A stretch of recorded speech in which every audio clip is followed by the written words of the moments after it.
नमस्कार मैत्रिणींनो, आज आपण शेवायची खीर बनवूया। त्यासाठी लागणारे साहित्य आहेत: शेवा आहे, साखर, थोडंसं दूध, रवा, साजूक तूप आणि ड्रायफ्रुट्स आणि वेलची। हे बघा, हे मी 2 लिटर दूध घेतलंय। याला मी चांगलं आटून घेतले। याला जवळजवळ 1.5 लिटर करून घेतलंय मी। हे बघा, आता हे आटते अजून। हे बघा, हे साजूक तूप टाकते मी 1 चमचा भरून। थोडं गरम झालं की हे शेवाय टाकून बारीक भाजून घ्यायचं, लाल होईपर्यंत। कच्चं नाही भाजायचं, लाल होईपर्यंत भाजायचं। त्याच्यात दूध टाकलं ना, ते बरोबर थोडेसे पांढरे होतात, नाही तर कच्चं झालं तर खीर चांगली नाही लागत। हे भाजून घ्या। आता भाजून घेते मी बारीक गॅसवर। तांबूस लाल होईपर्यंत भाजायचं, कच्चं नाही ठेवायचं, पांढरे। अगदी बारीक गॅसवर तूप टाकून असे बारीक करून चांगलं भाजायचं बारीक गॅसवर। आता मी गॅस बंद करते। हे बघा, हे भाजून झालेले। यात आपण दूध टाकून हे शिजवून घेऊ आधी। शेवाय चांगलं मऊ होईपर्यंत शिजवून घ्यायचं, वेगळ्या दुधात मऊ शिजवून घ्यायचं आणि हे दुधात टाकून द्यायचं, उकळत्या दुधात घ्यायचं आणि नंतर साखर टाकायची, नंतर टाकायची उकळल्यावरती, म्हणजे कसे मऊ होतात शेवाय।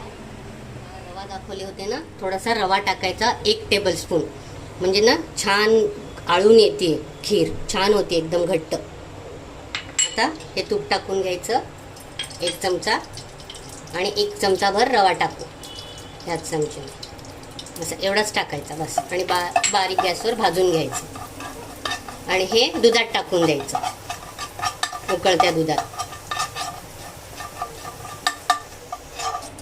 हे बघा, असा लाल होईपर्यंत भाजायचं, चांगलं खरपूस भाजून घ्यायचं आणि दुधात टाकून द्यायचं। हे दुधात टाकून, हे बघा, दुधात टाकून थोडंसं उकळून घ्यायचं दूध।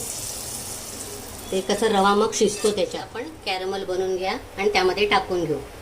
नाही टाकलं तरी चालेल, जर तुम्हाला जमलं तर करा, नाही तर तशीच साखर टाका थोडीशी।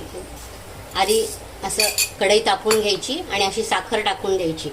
ते वितळलं की मग दुधात टाकून द्यायचं। हे बघा, असं कॅरमल बनवून त्यात दूध टाकून द्यायचं।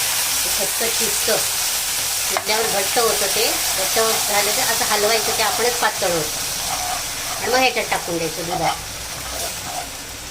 हे बघा, हे कॅरमल सगळं वितळून गेलेलं आहे, म्हणजे साखर ह्याच्यात दुधात टाकून द्यायची, म्हणजे कलर छान येतो अगदी बासुंदीसारखा आणि टेस्ट पण छान येते। 1 वाटी साखर घेतली होती, हे टाकून देऊ। नंतर कॅरमलला थोडीशी साखर वापरायची त्यातलीच आणि नंतर ह्यात टाकून द्यायचं। थोडंसं उकळी आलं की गॅस बंद करून टाकायचं, घट्ट झालं आणि वरतून ड्रायफ्रुट्स टाकून देऊ सगळे।